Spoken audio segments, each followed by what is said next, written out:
Dahil 24th anniversary na ng Gay City Church, tinanong namin ang ilan sa mga kapatid natin kung bakit nga ba sila nananatili sa GCC. Tara, pakinggan natin sila.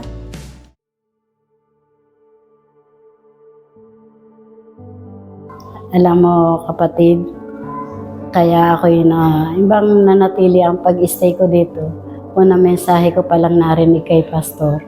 Para bang ako yung sabi ko nga kay Opie, sabi ko grabe si Pastor mag-deliver ng word of God talagang siya yung ipapaunawa sa iyo mabuti at saka hanggang sa maintindihan mo siya.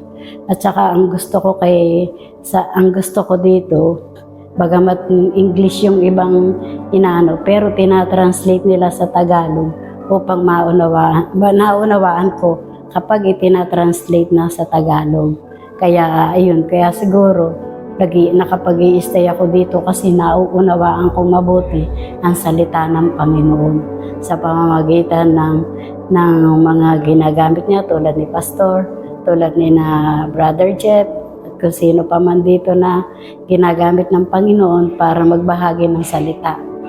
Nauunawaan ko siya kasi nga natatranslate sa Tagalog. At saka ang isa pang karanasan ko dito, yung pag-worship. Grabe ang pag-worship. Yung bang ang Holy Spirit, pagka nag-umpisa ka na mag-worship, naramdaman ko dito pag nag-umpisa na mag-worship, parang kasama mo na sila, ang Holy Spirit. Kaya nung maramdaman ko lalo ang Holy Spirit dito, ngayon lang nangyari sa buhay ko to. Kaya salamat sa Panginoon at salamat sa church na ito na grabe yung nararamdaman ko talaga. Hanggang sa aking pag-uwi, dala-dala ko ang sayang aking nararamdaman. Maawit pa nga ako habang papasok doon sa aming pasilyo. Kaya sasabihin ng mister ko, talagang nanay niyo pagkalinggo, napakasaya niya. Tinalaga ako ginaganon doon. Kaya salamat sa Panginoon. At eto, narito ako na patuloy na nananampalataya ako at patuloy na yung banal na espiritu ang kumikilos sa buhay ko. Kasi nararanasan ko siya, lalo na kapag nag-worship. Talagang grabe yung pinararanas sa akin ng Panginoon. Kaya salamat sa Grace City Church dahil dito ako napunta. Hindi ako napunta sa ibang church. Iniisip ko kung saan ako mag-church. Pero lagi na sinasabi ng friend ko, isasama kita. Sagot ko, oo, sasama ako sa iyo. Kasi wala naman ako ibang pupuntahan na church, kundi yung pagsama ko sa iyo, doon ako makakapag-church, sabi kong ganun. Kaya salamat sa biyaya ng Panginoon. So, what makes me stay in the church? Siguro po yung kabutihan po ni Lord, ng Panginoon na pinapakita niya sa akin. Kasi before po ako ma-introduce sa church, parang may kulang po akong hinahanap sa akin. Tapos, parang incomplete na kahit anong gawin ko, parang hindi po siya nasa-satisfy. Siguro for a moment. Pero hindi siya yung fully satisfied talaga siya.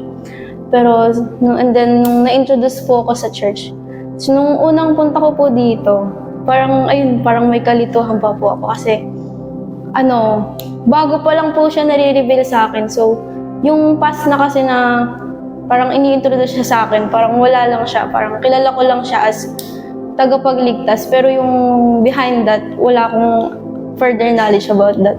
So, and then, every day, every Sunday na ma-attend ako sa church, parang doon niya nire-reveal yung kabutihan niya sa akin. Tapos, doon ko din nakita na yung kulang na hinahanap ko. Tapos parang yung magsasatisfy doon sa kulang na hinahanap ko, nasa kanya lang pala. And then, lahat yun, na-experience ko dahil sa kabutihan niya. So, siguro, kaya ako nandito sa church, dahil sa kabutihan niya. And then, also, yung, gusto ko maging better, maging best, rather. Gusto ko maging best para sa kanya kasi deserve niya yun. And then, and I'm forever grateful and thankful kasi na-introduce siya sa akin, na-reveal niya sa akin, patuloy niyang nire-reveal sa akin yung sarili niya sa akin.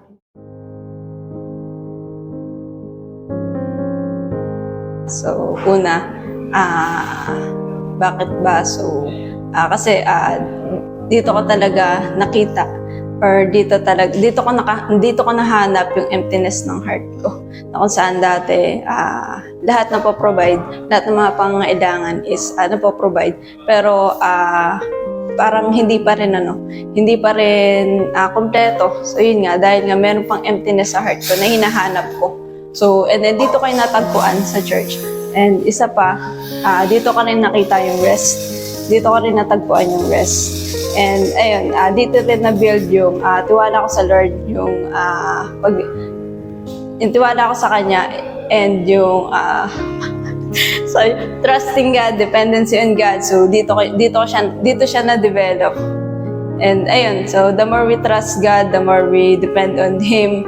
So lahat ng mga problema na nararanasan ko, so personal, family, kahit anong uri ng problema na meron ako. So andun yung gaan ng loob, andun yung pahinga.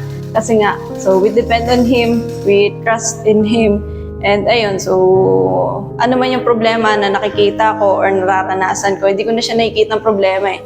So dati nakikita ko siya problema na magpapahirap sa akin. Pero ngayon, nakikita ko na siya as a victory. So ibig sabihin, after that problem, there's a victory.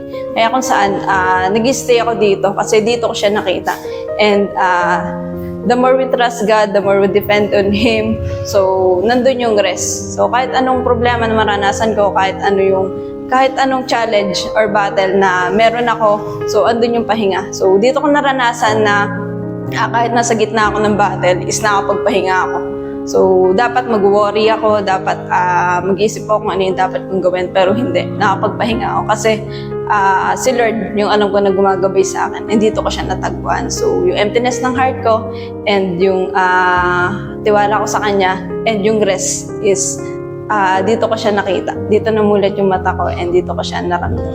So yun, that's why patuloy ako na nandito and baka para dito talaga. Talagang napakabuti ng Panginoon. Mayroon tayong tahanan kung saan sama-sama tayong lalago sa biyaya at pagkakakilala sa Panginoon. Salamat Panginoon sa Grace City Church. Blessed Anniversary GCC!